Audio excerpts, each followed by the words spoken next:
Welcome to the show.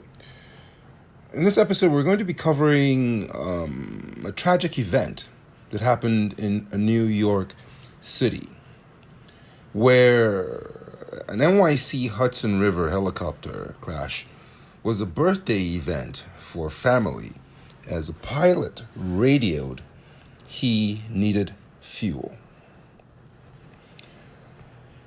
Very tragic indeed.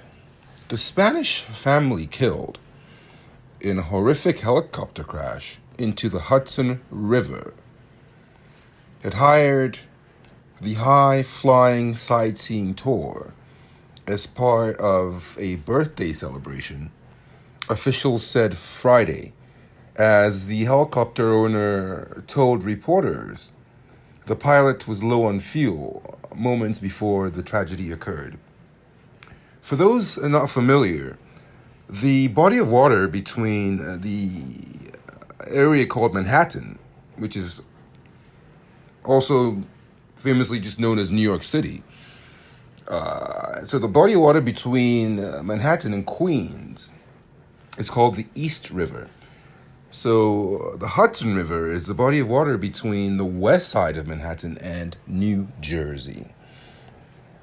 Tourists, Agustin Escobar, the CEO of technology giant Siemens Spain, his wife, Mercy Camprubi Montal, and their 3 young children were all killed in the crash, along with the pilot. The family had come to New York City to celebrate the birthday of one of their children, Mayor Adams said Friday. We know the ages of the young people involved, 4, 8, and 10. And unfortunately, the 8-year-old, it was his birthday today. So this was probably part of a normal tourist attraction of seeing the city from the skyline, but just a real unfortunate situation, Adams said on Fox 5's Good Day New York. Jersey City Mayor Stephen Phillip wrote on X, formerly known as Twitter, that Camprubi Montal was also celebrating her 40th birthday this week. Escobar was in New York City on business and had his family fly to the Big Apple so they could extend the trip a couple days in New York City, the Jersey City mayor said. The brother-in-law is flying in this AM, and we are working with the medical examiner to expedite release of the family to fly back to Spain, Phillip said. Take a moment today and think about this family and your family. These situations are always very difficult and sad. The 36-year-old pilot had radioed moments before plummeting into the water that he was desperately low on fuel and was heading back to the helipad, New York Helicopter CEO Michael Roth told The Telegraph. The pilot made the radio transmission just before 3:15 p.m. crash on the New Jersey side of the river. The helicopter took off from the downtown Manhattan heliport in Lower Manhattan just before 3 p.m. He, the pilot, called in that he was landing and that he needed fuel, and it should have taken him about 3 minutes to arrive. But 20 minutes later, he didn't arrive, Roth told The Telegraph. I got a call from my manager in my downtown heliport, and she said she heard there was a crash, and then my phone blew up from everybody. Then one of my pilots flew over the Hudson and saw the helicopter upside down. The death of the child of any human being is a monumental disaster, Roth told The Telegraph. We're all devastated. Every employee in our company is devastated. My wife has not stopped crying. When reached by the Daily News late Thursday, Roth refused to comment on the crash. I'm not going to say anything, he said before hanging up on a reporter. The Federal Aviation Administration and the National Transportation Safety Board have launched investigations into the crash. Mayor Adams said. An NTSB briefing on the investigation was expected Friday. The copter in the fatal crash first headed up the Hudson River to the George Washington Bridge, where it turned around and then headed back south, flying along the New Jersey side of the river before suddenly dropping upside down into the river near Hoboken. Mayor Adams and Police Commissioner Jessica Tisch said Thursday. The flight lasted less than 18 minutes, officials said. The New York helicopter filed for bankruptcy in 2019, claiming it had hundreds of thousands in debts. A large portion of the debts, about $114,000, were for repair services.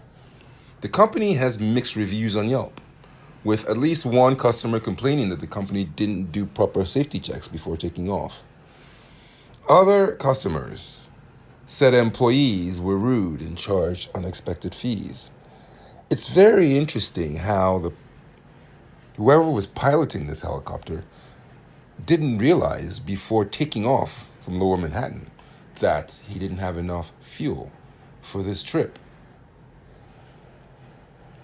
Extreme negligence of security protocols that must be associated with a helicopter ride, said customer Kumar Surab, who visited the Big Apple from California. I've been in a helicopter ride before and had a 180-degree opposite experience. There was no briefing provided on security measures. As soon as the aircraft landed and without any notice or instructions, as the helicopter blades were running on full sound, the owner rushed to us and started to pull us down. A Bell 206 helicopter owned by New York Helicopter crashed into the Hudson River in June 2013. The helicopter lost power, and the pilot made an emergency landing.